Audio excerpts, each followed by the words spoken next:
നമസ്തേ പ്രിയമുള്ള പ്രേക്ഷകരെ, നമ്മുടെ ചർച്ച ചെയ്യുന്നു മേൽപ്പത്തൂർ നാരായണ ഭട്ടപാദനാൽ വിരചിതമായ ശ്രീമൻ നാരായണീയത്തിലെ വരാഹാവതാരം എന്ന 12ാം ദശകത്തിലെ 6ാമത്തെ ശ്ലോകം.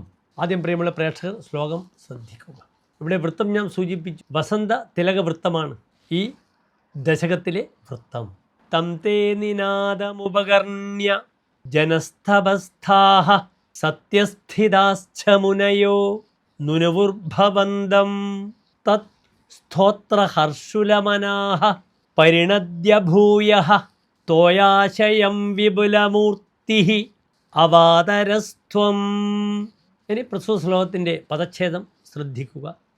തം തേ നിനാദം ഉപകർണ്യ ജനസ്ഥപസ്ഥാഃ സത്യസ്ഥിതാഃ ച മുനയഃ നുനുവുഃ ഭവന്തം തത് സ്തോത്രഹർഷുലമനാഃ പരിണദ്യ ഭൂയഃ ത്വയാശയം വിപുലമൂർത്തിഃ അവാതരഃ ത്വം.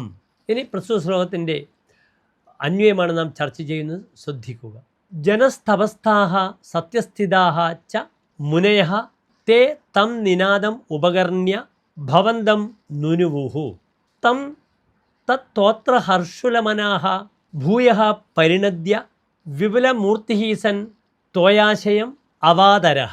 ഭൂമിയിലും തപോലോകത്തിലും സത്യലോകത്തിലും വസിക്കുന്ന ഋഷിവര്യന്മാർ അങ്ങയുടെ ഭീകരമായ ഗർജനം കേട്ട് സ്തുതിഗീതങ്ങളാൽ അങ്ങയെ പ്രശംസിച്ചു. ആ പ്രശംസയിൽ സംതൃപ്തനായ അങ്ങ് വീണ്ടും ഗർജിച്ച് ആ ഭീമാകാരനായ വരാഹരൂപത്തോടുകൂടി സമുദ്രത്തിലേക്ക് പ്രവേശിക്കുകയും ചെയ്തു. നമസ്തേ.